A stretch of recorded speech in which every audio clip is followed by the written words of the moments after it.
vivons dans un monde aujourd'hui où la question de la qualité semble avoir une très grande importance. Les choses dont on parle de qualité de vie. Quelle qualité de vie nous pouvons avoir parce que nous habitons telle ville, telle région, et ça va avoir une influence sur notre comportement. Si on vit près d'un aéroport ou près d'une autoroute, et il y a les gens qui cherchent des endroits pour avoir une qualité de vie. Mais il y a d'autres aspects de qualité de vie, par exemple dans les questions alimentaires. On voudrait savoir si ce qu'on achète, si les fruits, les légumes, la viande, si c'est la bonne qualité. C'est important pour savoir ces choses-là. Des produits de consommation, comme les portables, comme les téléviseurs, comme les meubles. Ces choses-là, on veut avoir quelque chose qui est de bonne qualité pour pouvoir utiliser et profiter de ces choses. Les appareils ménagers, la machine à laver ou d'autres machines pour faire que la vie se passe bien dans la maison, mais aussi des choses pour le corps humain. On veut des choses de qualité, des shampoings, de savon, on veut des choses qui ont une bonne qualité. La qualité de l'eau que nous buvons. Quelle est la qualité de cette eau? Est-ce que c'est une eau pure? Est-ce que c'est une eau qui était recyclée? On voudrait avoir le moins cher et en même temps avoir la bonne qualité.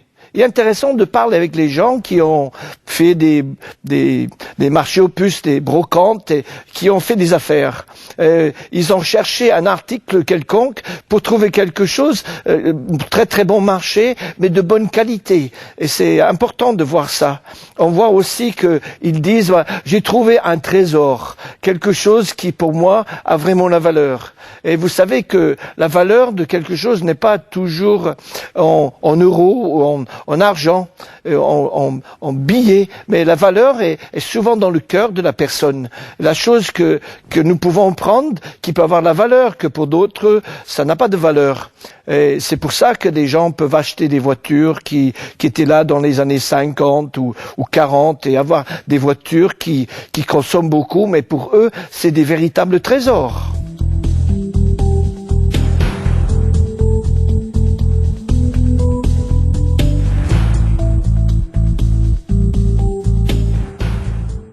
Et dans la parole de Dieu, on parle de trésors. Et dans l'évangile selon Matthieu, chapitre 13, au verset 43, nous lisons ceci. 44. Le royaume des cieux est encore semblable à un trésor caché dans un champ. L'homme qui l'a trouvé le cache de nouveau et, dans sa joie, il va vendre tout ce qu'il a et il achète ce champ. Cet homme a trouvé un trésor.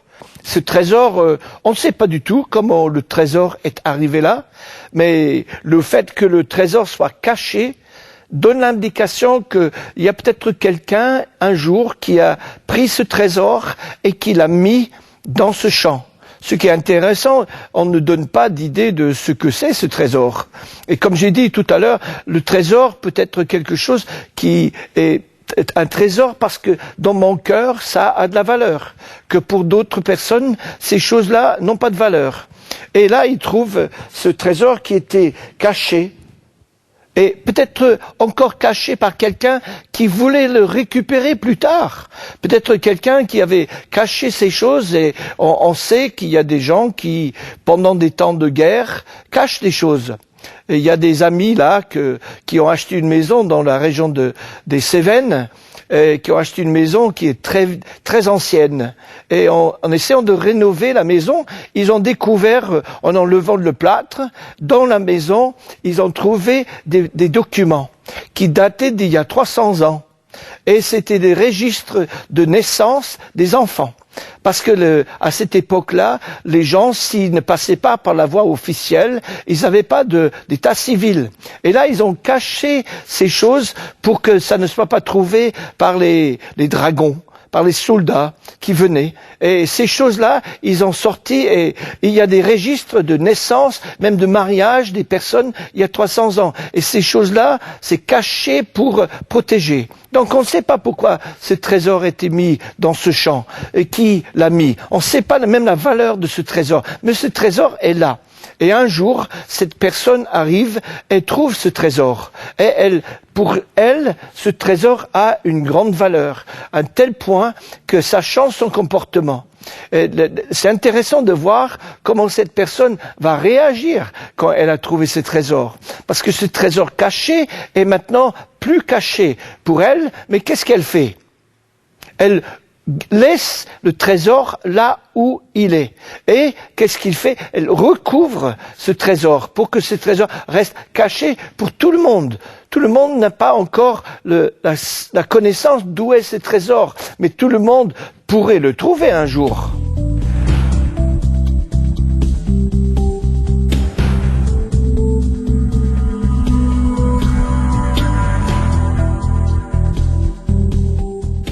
Actuellement, il y a des choses que les gens partagent avec d'autres qui, à mon avis, sont pas forcément les choses qu'il faut partager. Il y a des trésors qu'on doit garder pour soi. Dans la société où je vis, il y a une espèce de voyeurisme. On veut tout voir, on veut tout savoir, on veut tout comprendre. L'intimité du couple, l'intimité de la famille. Et pour moi, il y a des trésors là, dans la vie, qu'il ne faut pas les divulguer, il ne faut pas les manifester aux autres, il faut les garder. On a l'impression que si on garde des choses, les gens ne vont pas nous comprendre, ils pensent qu'on est orgueilleux ou d'autres. Mais le problème, c'est que les gens, on dévoile ces trésors. Et ce qui pourrait se produire dans cette histoire, dans Matthieu 13, c'est que si cette personne avait laissé des trésors là, et dit à d'autres personnes, quelqu'un aurait pu venir et voler ces trésors. Quelquefois, lorsque nous partageons les choses qui sont des trésors pour nous, dans notre vie personnelle, c'est comme si les autres nous volent ça. Et ces trésors sont perdus pour nous. Il y a des choses à partager avec d'autres et des choses à ne pas partager. Et ici, ce trésor, comme j'ai dit, c'était la propriété de quelqu'un. Et quelqu'un l'avait caché là. Et cette personne avait mis ça pourquoi, on ne sait pas. Mais de voir que dans ce champ, c'était aussi un lieu public. C'était un champ, un lieu public. Ce trésor était caché dans un lieu public. Et moi, je voudrais vous parler d'un trésor qui est l'Évangile, qui est caché dans ça peut être trouvé par n'importe qui. N'importe qui, on ne sait même pas qui est cet homme qui a trouvé le trésor. On sait que c'est quelqu'un qui devait passer par ce champ. Et peut-être dans la vie, vous passez dans la vie et vous passez à côté des trésors, mais ces trésors pour vous sont des choses cachées. Que c'est possible, si vous cherchez juste un petit peu, peut-être vous allez trouver des trésors que d'autres ne voient pas. Et c'est ça qui est intéressant, que cet homme a trouvé quelque chose parce que sans doute il est en train de chercher. Et si vous cherchez, vous trouverez. Et c'est pas dans les lieux secrets, c'est pas nécessaire d'être dans quelque chose qui est sectaire et quelque chose qui est caché, mais quelque chose qui est un lieu public où tout le monde peut trouver ça. Et ça, je trouve extraordinaire avec ce que Dieu a fait. Il a donné la possibilité que l'évangile, que la bonne nouvelle, que ce trésor soit accessible à tout le monde. C'est comme dans un champ. C'est les gens qui passent par là et qui peuvent le trouver et qui peuvent le saisir. Ils peuvent le déterrer. Et aussi, il y a cet aspect de dire, mais on l'a pas divulgué à tout le monde tout de suite. C'est ça qui est important parce qu'il faut s'approprier le trésor et que le trésor fait partie de notre vie à nous-mêmes.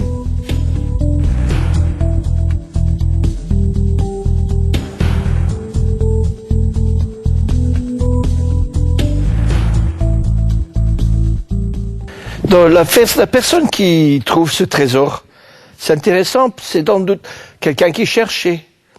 Et peut-être en cherchant, il a trouvé des choses et peut-être il a eu des déceptions dans la vie. Peut-être vous avez eu des déceptions, vous avez pensé que vous avez trouvé des choses de valeur et vous vous êtes donné pour avoir ces choses-là. Et combien de fois on achète quelque chose et on est déçu. On va quelque part pour faire quelque chose, on s'investit dans quelque chose et il y a la déception. Et cet homme, c'est pas parce qu'il a vécu des déceptions qu'il a arrêté de chercher. Il a continué à chercher et je vous encourage, si vous avez eu des déceptions, si vous avez eu des choses qui n'ont pas abouti, des choses qui n'ont pas produit ce que vous avez pensé, escompté, que ces choses-là, je vous encourage à continuer à chercher. Cet homme a cherché pour trouver quelque chose. Et c'était pas toujours au premier coup. C'est intéressant que ces choses sont à la disposition de tout le monde. Mais combien de personnes ont vraiment trouvé l'évangile avec la simplicité, avec cette chose qui est là? Les trésors ne peuvent pas être toujours mesurés, comptabilisés en argent. Il y a des choses qui ne peuvent pas être comptabilisées en argent. Des choses de vraie valeur, des choses qui sont profondes dans la vie. Et cette personne a trouvé le trésor. Et la première réaction, c'est qu'il le cache de nouveau. Pourquoi il le cache de nouveau? Parce qu'il sait qu'il y a un prix à payer pour avoir ce trésor. Donc, ce qu'il fait, dans sa joie, et c'est intéressant, je sais pas si vous avez vécu ça, vous achetez quelque chose pour quelqu'un, un cadeau pour leur anniversaire, et quand vous allez acheter ce cadeau, vous avez une joie. C'est intéressant, j'ai des souvenirs d'aller acheter un cadeau pour mon épouse pour son anniversaire et la dame dans le magasin où j'étais, elle m'a dit « c'est pour offrir ». Et je vous dis, mon plaisir, oui, c'est pour offrir. Je veux l'offrir à mon épouse. Et elle m'a regardé comme si c'était fou. Parce que j'avais une vraie joie en trouvant quelque chose qui conviendrait, pas pour moi, mais pour quelqu'un que j'aimais. Et quelle joie lorsqu'on trouve quelque chose qui est un véritable trésor pour nous et qui est quelque chose de profond et qui peut avoir un impact sur notre vie. C'est intéressant de voir que on peut chercher et quelquefois on tombe dessus. Quelquefois on cherche et on est déçu.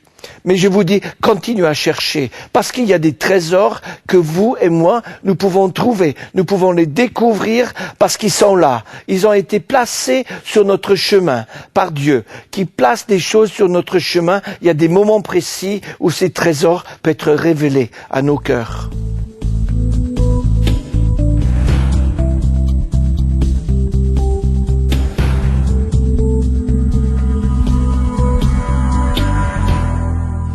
La première réaction de cet homme, c'est sa joie. Et peut-être il a essayé de cacher sa joie. Parce qu'il devait se demander, mais qu'est-ce qu'il y a qui permet que cette chose que je n'ai pas encore, ils vont voir. C'est intéressant de voir dans le livre de Samuel qu'il y avait un homme qui s'appelait Elkana et avait une épouse qui s'appelle Anne. Et Anne était stérile, elle ne pouvait pas avoir d'enfant. Et puis elle est allée à Silo, là où il y avait la présence de Dieu. Elle est allée à Silo et chaque année elle partait là et elle priait. Elle priait Dieu pour demander d'avoir un fils, d'avoir un enfant. Et puis les circonstances ont fait que l'homme de Dieu qui était là lui a dit que Dieu réponde à votre prière. Et Anne tout de suite a pris ça. Et comme elle avait l'habitude d'aller là tous les années, quand elle allait là-bas, elle pleurait. Elle était triste et son mari Elkana dit « Mais pourquoi tu es triste ?» Elle a dit « Je suis triste parce que je n'ai pas d'enfant et je ne peux pas avoir d'enfant. » Et il a dit « Mais tu vas... Pour moi, tu as la valeur de 10 enfants, 10 fils. » Et Anne, elle retourne à la maison et son mari a dit « Mais qu'est-ce que tu as? Tu es souriante. » Il voyait que sa figure, elle ne pleurait pas, elle était joyeuse. Pourtant, elle n'avait pas encore eu des rapports avec son mari, donc elle ne pouvait pas être enceinte. Donc elle a eu cette joie, elle avait une promesse de quelque chose qui allait se produire, et cette chose, elle ne l'avait pas encore. Il y a une différence entre la joie de trouver et la joie d'avoir. On peut trouver quelque chose et on peut le laisser. On peut trouver quelque chose qui est vrai et on peut se détourner de ça. Et il y a des gens qui découvrent l'évangile et découvrent la joie de dire, mais oui, je sais que je peux avoir ça, mais entre le trouver et l'avoir, c'est autre chose. C'est comme le jeune homme riche qui est venu voir Jésus et dit, que dois-je faire pour hériter le royaume des cieux? Et Jésus lui dit, va vendre tout ce que tu as et donne l'argent aux pauvres. Et cet homme est parti tout triste. Il a trouvé en Jésus, mais il n'a pas accueilli, il n'a pas pris ce trésor, il n'a pas voulu payer le prix. Parce que cet homme savait qu'il y avait un prix à payer pour avoir ce champ. Et il y a un prix à payer pour vraiment connaître Jésus, pour entrer dans sa vie. Il y a un prix à payer. Et c'est pas une question ni d'argent, ni d'autre chose. C'est une question d'humilité. C'est le prix de l'humilité. C'est le prix de dire, j'ai péché contre Dieu et contre les hommes. Et je demande pardon. Et ça, c'est le prix à payer. Et là, c'est un prix que très peu de gens sont prêts à payer. On est plus facilement humilié que de s'humilier. De s'humilier et de dire à Dieu, j'ai besoin de toi. Viens dans ma vie, change ma vie, pardonne-moi mes péchés.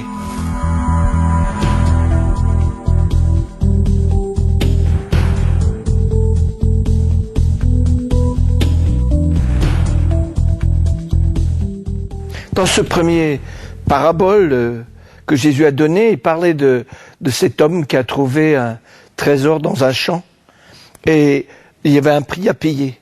Cet homme, on ne sait pas qui c'est. Mais dans le verset qui suit, dans le Matthieu 13, 45, il est dit ceci. Le royaume des cieux est encore semblable à un marchand qui cherche de belles perles. Ayant trouvé une perle de grand prix, il est allé vendre tout ce qu'il avait, il a acheté. Ici, il y a quelqu'un qui est en recherche. Il sait qu'il est en recherche. C'est pas comme l'homme qui passe dans le champ. C'est pas quelque chose qu'il ne connaît pas. C'est pas quelque chose qui est caché. Mais c'est quelque chose que cet homme est en train de chercher. L'aspect qui donne de la valeur, c'est le fait que c'est une perle rare. C'est une perle de grand prix. C'est quelque chose qui a vraiment la valeur. Et c'est souvent la rareté qui donne la valeur aux choses, n'est-ce pas? Si c'est en abondance, ça n'a pas autant de valeur. Mais s'il y a série limitée ou si il y en a pas beaucoup, c'est pour ça que les tableaux sont très très chers à acheter parce que c'est rare ces choses-là. Mais qu'est-ce qui donne la valeur à la perle? Qu'est-ce qui donne la valeur à la perle? La perle est une chose qu'on trouve, on peut trouver des perles en abondance. Mais qu'est-ce qui donne la valeur? On voit ici que c'est une perle rare, une perle de grand prix. Et dans un chant de Johnny Cash qu'il vient d'enregistrer, il parle du fait on peut trouver parmi 10 hommes riches, il y a combien qui sont satisfaits? Il y a peut-être un sur les 10 qui sont satisfaits. Il parle du fait que des gens peuvent avoir tout sur le plan de l'argent, sur le plan de succès, mais combien de gens sont satisfaits? Il y a beaucoup d'insatisfaction. Et cet homme, il avait des perles, il avait beaucoup de perles, mais il n'était pas satisfait. Sa satisfaction ne se trouvait pas dans ces perles-là, parce qu'il était encore en recherche. Et peut-être vous avez beaucoup de choses dans la vie, peut-être vous avez des choses qui pour les autres ont une valeur, mais vous n'avez pas encore trouvé. Et cet homme, il cherche. Il semblait un marchand qui cherche ici dans ce verset 45. C'est pas quelqu'un qui était dans l'ignorance, c'est quelqu'un qui était marchand, donc quelqu'un qui savait parler, qui savait la valeur de choses, qui savait il y avait un côté commercial chez lui pour pouvoir savoir la valeur des choses. Et peut-être vous savez que les choses que vous avez, il y a encore des choses de plus grande valeur que ceux que vous possédez actuellement. Et je sais, et je suis persuadé que vous pouvez trouver cette perle-là, perle de grand prix, qui est l'évangile de Jésus-Christ.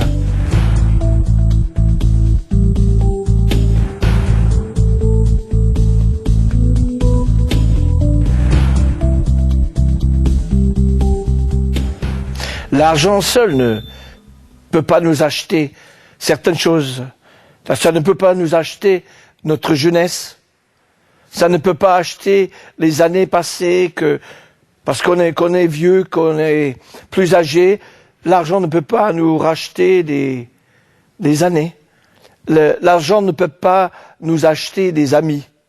D'ailleurs, souvent, l'argent peut être un obstacle de savoir si quelqu'un est un véritable ami et quelle est leur motivation en étant avec soi. Si on est riche, c'est difficile à découvrir les amis. Il y a un autre chanteur qui disait que quand j'avais beaucoup d'argent, j'avais beaucoup d'amis, et quand j'avais plus d'argent, il y avait plus personne. Et on trouve cette histoire dans ce qu'on appelle la parabole du fils prodigue. Quand il avait beaucoup d'argent, et il avait beaucoup d'amis autour de lui, et quand il n'avait plus d'argent, et il était tout seul. Et il a dû aller se nourrir et prendre soin des cochons. Ce juif qui devait prendre soin des cochons, vous vous rendez compte où il est tombé, lui? Non, la valeur des choses est différente, et l'argent ne peut pas nous acheter l'amour. L'argent ne peut pas nous rafraîchir dans la vie, nous donner la gaieté, la paix et la joie. L'argent ne peut pas, on peut pas acheter des choses. Mais aujourd'hui, notre société de consommation, c'est plus le fait de posséder des choses qui est important, le fait de les montrer aux autres. C'est plus ça. C'est le fait de posséder des choses pour se faire plaisir. Pour se faire plaisir. Ce marchand, il était là, il avait des perles, sans doute. Il y avait d'autres marchands autour de lui qui étaient jaloux de lui, de toutes les perles qu'il avait. Mais lui, dans son cœur, il savait qu'il y avait des choses, il voulait quelque chose vraiment pour lui-même. Et je vous dis, est-ce que vous avez quelque chose pour vous-même, que vous pouvez recevoir, que vous pouvez avoir une valeur? Et il y a des perles de grand prix qui sont là, mais c'est la satisfaction que les autres perles donnent n'était qu'une satisfaction provisoire. C'est quelque chose qui ne dure pas. On a une satisfaction par les choses. On a une satisfaction par les rencontres qu'on peut avoir, par le fait de gagner une médaille, de gagner une coupe. Mais cette satisfaction-là ne dure pas dans le temps. Et on trouve plus tard que ces choses-là sont creuses, ces choses-là ne donnent pas vraiment la satisfaction profonde. Mick Jagger a chanté, là encore un chanteur, vous allez dire que je suis obsédé par les chanteurs, mais Mick Jagger chantait « Je ne peux pas trouver la satisfaction, je ne peux pas trouver ». Et ce chanson était très connu dans le monde dans les années 60-70. « I can't get no satisfaction ». Mais avec Jésus-Christ, il y a une possibilité, pas simplement de recevoir, mais de vivre une satisfaction profonde dans le cœur et dans la vie.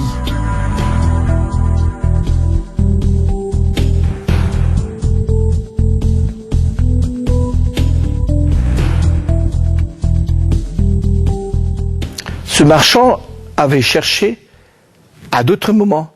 Il a trouvé d'autres perles, mais là il se trouve devant la perle de grand prix. Et il a trouvé cette perle de grand prix, et il se demandait si il pouvait payer le prix. Et il a payé le prix. Et la perle, c'est quelque chose d'extraordinaire, parce que la perle est formée par l'huître. Quand il y a un grain de sable qui entre dans l'huître, et l'huître essaie d'atténuer sa douleur, sa souffrance. Et la perle elle produit la souffrance. Et le salut, pour vous et pour moi, est le produit de la souffrance. La souffrance de Jésus-Christ, celui qui est mort sous la croix, celui qui est le serviteur dont parle Ésaïe, celui qui a donné sa vie. Il a payé le prix dans la souffrance pour que cette perle soit à ta disposition. Est-ce que tu veux l'avoir? Est-ce que tu veux recevoir ça? On peut dire, mais ouais, qu'est-ce que je dois faire? Il a vendu tout ce qu'il avait. Il n'a pas simplement vendu ses perles, il a dit, je donne tout. Parce que Jésus a tout donné pour vous, pour toi. Est-ce que tu es prêt à tout donner pour lui? De recevoir de lui cette perle? J'imagine que c'était pas simplement le fait de pouvoir payer le prix, mais de posséder ça. Et Jésus veut vous donner cette joie, veut vous donner cette paix que seul l'Évangile peut vous donner.